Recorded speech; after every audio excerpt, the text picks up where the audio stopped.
నమస్తే ఫ్రెండ్స్, నా పేరు తులసి చందు. రెండు తెలుగు రాష్ట్రాల్లో కూడా ఎక్కడ చూసినా బర్డ్ ఫ్లూ గురించే చర్చ జరుగుతోంది. బర్డ్ ఫ్లూ వచ్చేసింది, చికెన్ వెంటనే తినడం మానేసేయండి, అస్సలు చికెన్ తినకండి అని చెప్పి చాలామంది మనకు వాట్సాప్లో మెసేజెస్ చేస్తూ ఉండడాన్ని మనం గమనించుంటాం. సో దయచేసి ఏది పడితే అది నమ్మకండి. ఎందుకంటే మన రాష్ట్రాల్లో పౌల్ట్రీ ఇండస్ట్రీ మీద ఆధారపడి లక్షల మంది బతుకుతున్నారు. గోరంతను కొండంత చేసి తప్పుడు ప్రచారాలు చేయడం ద్వారా పౌష్టికాహారమైన చికెన్ తినకుండా మానేయడంతో పాటు కోళ్ళ పరిశ్రమ ఘోరంగా దెబ్బతింటుంది. ఇప్పటికే దెబ్బ తినేసింది. అందుకే వాస్తవాలేంటో మీ ముందు పెట్టడానికే ఈ వీడియో చేస్తున్నాను. అన్ని తెలుసుకున్న తర్వాత చికెన్ తినాలా వద్దా అనేది నిర్ణయం తీసుకోండి. సో చికెన్ తినడం ప్రమాదకరం కాదు అని చెప్పి నేను ముందే చెప్తున్నాను.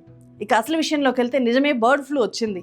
ఆంధ్రప్రదేశ్లో ఉండే 2 జిల్లాల్లో బర్డ్ ఫ్లూ బయటపడింది. జాగ్రత్తలు తీసుకోవాల్సిందే. అవన్నీ చెప్తాను.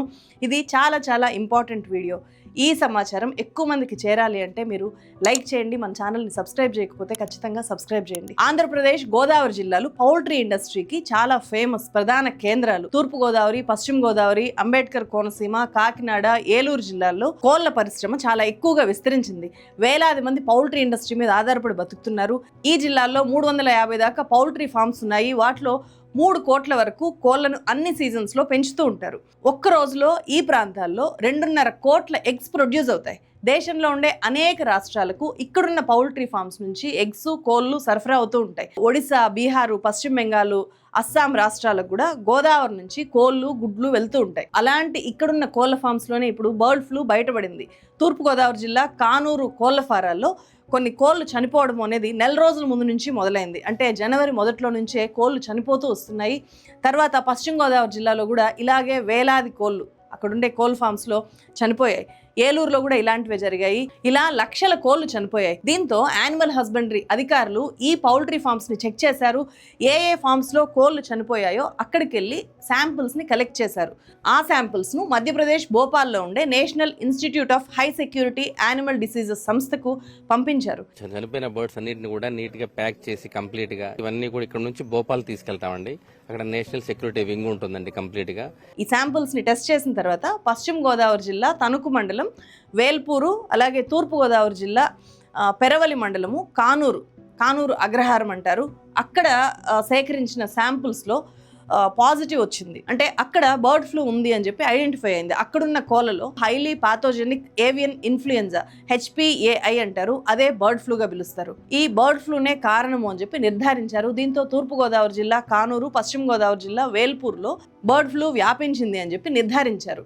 ఆ 2 కోళ్ల ఫారాల్లో కోళ్లని పూడ్చిపెట్టారు. అక్కడ కొన్న కోళ్లని తినకూడదు అని చెప్పి కూడా ప్రకటించారు. అలాగే ఆ కోళ్ల ఫారాలున్న కిలోమీటర్ మేరకు రెడ్ జోన్గా చేశారు. అలాగే అక్కడి నుంచి ఏ సమీప ప్రాంతాలకు కోళ్లు వెళ్తాయో దాన్ని సర్వైవల్ జోన్గా చేశారు. ఈ 2 జోన్స్ మీద కూడా అబ్జర్వేషన్ పెట్టారు. ఈ కోళ్ల ఫారాల నుంచి ఏ ఇతర ప్రాంతాలకు కోళ్లు సరఫరా అయ్యాయి అనేది ఎంక్వైరీ చేస్తున్నారు. అక్కడంతా కూడా జాగ్రత్తలు తీసుకుంటున్నారు. మేము కానూరు అగ్రహారాన్ని రెడ్ జోన్గా డిక్లేర్ చేస్తూ మూమెంట్ రిస్ట్రిక్షన్స్ అన్నీ కూడా చేయటం జరిగింది. ఆ ప్రకారంగానే అక్కడ ఉన్న పౌల్ట్రీ వెహికల్స్ ఎక్కడికి కూడా పోవడానికి వీలు లేకుండా నిర్దేశించడం జరిగింది. ఫారాల్లో పనిచేస్తున్న కార్మికుల ఆరోగ్య పరిస్థితిని కూడా గమనిస్తున్నారు. ప్రస్తుతానికైతే ఎవరికి కూడా బర్డ్ ఫ్లూ వచ్చినట్లు నిర్ధారణ కాలేదు. బర్డ్ ఫ్లూ సోకిన దగ్గర ఇప్పటికే జాగ్రత్తలు తీసుకుంటున్నారు కాబట్టి ప్రజలు భయపడాల్సిన పని లేదు అని చెప్పి ఏపీ అధికారులు అయితే స్పష్టంగా చెప్తున్నారు. మిగతా ప్రాంతంలో వైరస్ ఉందని ఇంటిమేషన్ ఎక్కడా లేదు కాబట్టి పెద్దగా భయపడాల్సిన అవసరం లేదు. అలాగే ఏపీలో బర్డ్ ఫ్లూ కన్ఫామ్ అవగానే కేంద్రం కూడా సరౌండెడ్ రాష్ట్రాలకంతా కూడా అలర్ట్స్ పంపించింది. తెలంగాణకు ఏపీ నుంచి పెద్ద ఎత్తున కోళ్లు వస్తాయి. ముఖ్యంగా హైదరాబాద్ సిటీలోకి ప్రతిరోజు సుమారు 6 లక్షల కోళ్లు వస్తాయనే అంచనాలు ఉన్నాయి. పెద్ద ఎత్తున ఇక్కడ చికెన్ బిజినెస్, చాలా హోటల్స్ ఉన్నాయి కాబట్టి పెద్ద ఎత్తున నడుస్తుందన్నమాట.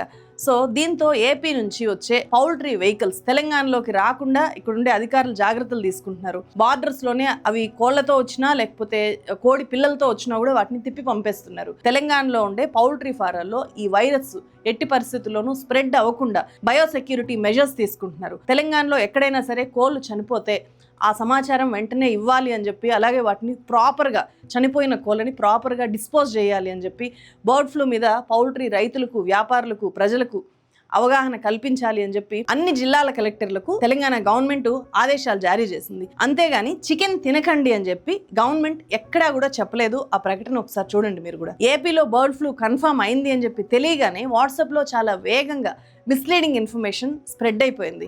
చాలా వెబ్సైట్లు, ఛానల్స్ షార్ట్ న్యూస్ పెట్టే వాళ్ళు కూడా చికెన్ తినకండి, ప్రభుత్వాలు చికెన్ తినద్దు అని చెప్పి 2 రాష్ట్రాల్లోనూ ఆదేశాలు ఇచ్చాయి అనే వార్తల్ని స్ప్రెడ్ చేసేసారు. దీంతో ప్రజలంతా కూడా ఒక్కసారిగా టెరిఫై అయిపోయారు. ఎక్కడికక్కడ చికెన్, ఎగ్స్ తీసుకోవడం మానేశారు. స్టాక్ మార్కెట్లు కదా ఏదైనా ఒక చిన్న పరిణామానికి కుప్పగూలిపోతాయి కదా, అలా బర్డ్ ఫ్లూ అనేది బయటికి రాగానే 2 తెలుగు రాష్ట్రాల్లోనూ చికెన్ మార్కెట్ ఢమాలని పేలిపోయింది. చాలా చోట్ల చికెన్ షాపులే తెరవలేదు. కొన్ని చోట్లయితే కిలో 100 రూపాయలు, 50 రూపాయలు ఇలా తక్కువ ధరలకు పెట్టినా కూడా కొనేవాళ్ళు లేరు. కోడిగుడ్ల ధర కూడా భారీగా పడిపోయింది. గోదావరి జిల్లాల్లో స్కూల్స్లో కూడా ఎక్కడైతే ఈ రెడ్ జోన్ పరిధిలో అక్కడ మాత్రమే కోడిగుడ్లు స్కూల్స్లో ఇవ్వడం ఆపేశారు. మిగిలిన అన్ని చోట్ల కూడా ఆపాల్సిన పని లేదు అని చెప్పి చెప్తున్నా కూడా ఎగ్స్ కూడా చాలా మంది కొనడం మానేశారు. సో పౌల్ట్రీ పరిశ్రమకు ఇది చాలా ఘోరమైన దెబ్బ. ఇంత ధర తగ్గినా కూడా కొనడానికి ఎవరు ముందుకు రావట్లేదు. ప్రభుత్వాలే చికెన్ తినద్దు అని చెప్పి అలర్ట్ చేశాయి అనే ప్రచారం అనేది చాలా ఎక్కువగా జరిగింది. కానీ అందులో నిజం లేదు. చికెన్ కామన్ ఫుడ్ కాబట్టి ఎక్కువగా తింటూ ఉంటాము. కాబట్టి ఎక్కడైనా సరే కోళ్ళకు ఏదైనా వైరస్ సోకింది అంటే ఆ వాస్తవాల కంటే కూడా పుకార్లు చాలా వేగంగా స్ప్రెడ్ అవుతాయి. ఇప్పుడు కూడా అలాగే జరిగింది. గోదావరి జిల్లాల నుంచి అన్ని చోట్లకు కోళ్ళు, గుడ్లు సరఫరా అవుతాయి కాబట్టి ప్రజల్లో అవి హైదరాబాద్కి వచ్చాయేమో, లేకపోతే విజయవాడ, తిరుపతి అన్ని ప్లేసెస్కి వచ్చుంటాయి కాబట్టి ఎక్కువగా భయపడిపోయి మొత్తం మానేస్తున్నారు. అంటే ఆ 2 జిల్లాల్లోనే బర్డ్ ఫ్లూ వచ్చింది అని అనుకోవట్లేదు. మొత్తం 2 రాష్ట్రాల్లోనూ ప్రతి కోడికి వచ్చింది అనే స్థాయిలో ఈ పుకార్లని స్ప్రెడ్ చేసేసారు. స్ప్రెడ్ అయ్యాయి, అలా భయపడుతున్నారు. అయితే అది వాస్తవం కాదు. కొన్ని రోజులుగా గోదావరి జిల్లాల నుంచి కోళ్ళను సప్లై చేయట్లేదు. కాబట్టి అందరూ భయపడాల్సిన పని లేదు.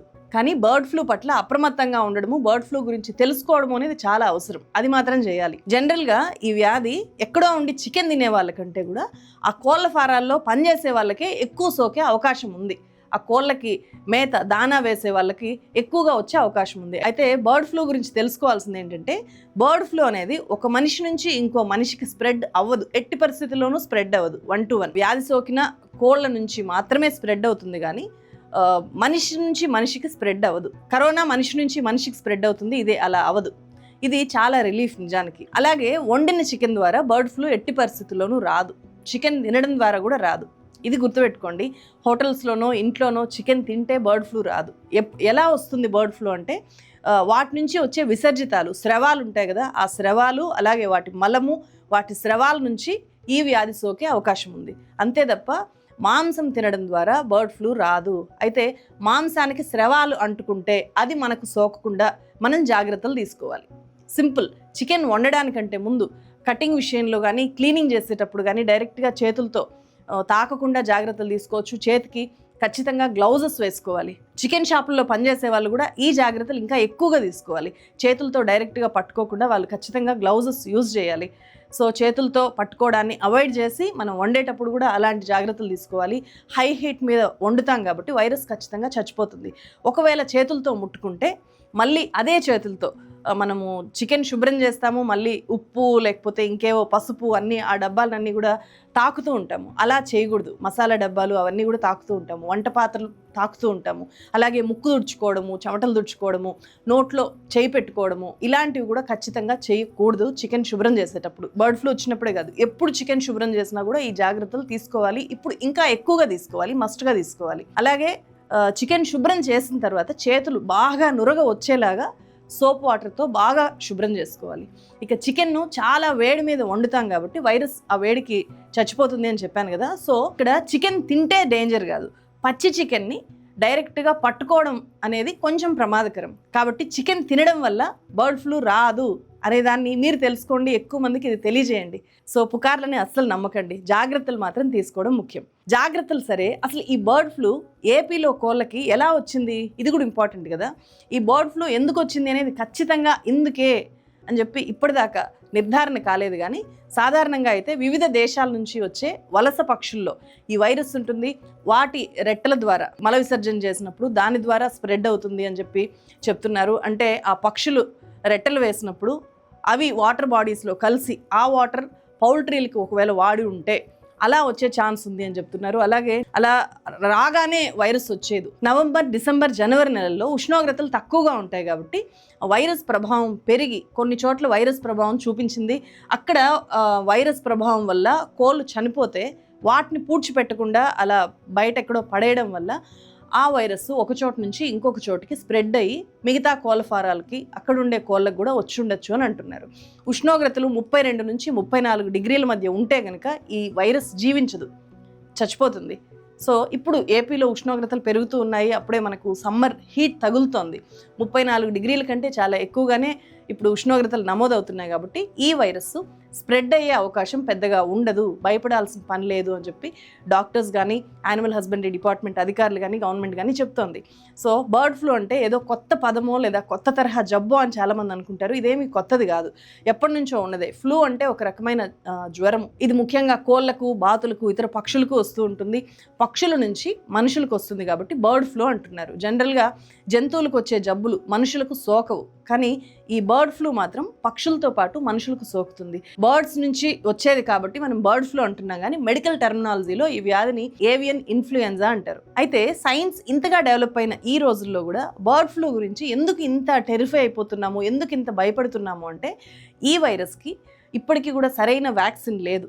ఇది ఒక మనిషి నుంచి ఇంకో మనిషికి రాదు కాబట్టి మనుషులకు సోకడం చాలా చాలా అరుదు. అలాంటప్పుడు ఒక మనిషి నుంచి ఇంకో మనిషికి సోకనప్పుడు వ్యాక్సిన్ తయారు చేసినా కూడా ఆ వ్యాక్సిన్ తయారు చేసే కంపెనీలు ఎలా అమ్ముకోవాలి? సో పెద్దగా లాభాలు రావు కాబట్టి బర్డ్ ఫ్లూ వ్యాక్సిన్ మీదనే పెద్దగా పరిశోధనలు కూడా జరగట్లేదు. ఒకవేళ వ్యాక్సిన్ తయారు చేసినా కూడా ఈ బర్డ్ ఫ్లూ వైరస్లో మ్యుటేషన్స్ ఎక్కువగా మ్యుటేషన్ అవుతూ ఉంటుంది, ఎప్పటికప్పుడు మారిపోతూ ఉంటుంది. కాబట్టి ఒక వ్యాక్సిన్ తయారు చేస్తే ఇలానే ఉంటుంది, దాన్ని నియంత్రించవచ్చు అని వ్యాక్సిన్ తయారు చేసే లోపే అది మళ్ళీ ఇంకో మ్యుటేషన్లోకి మారిపోతుంది.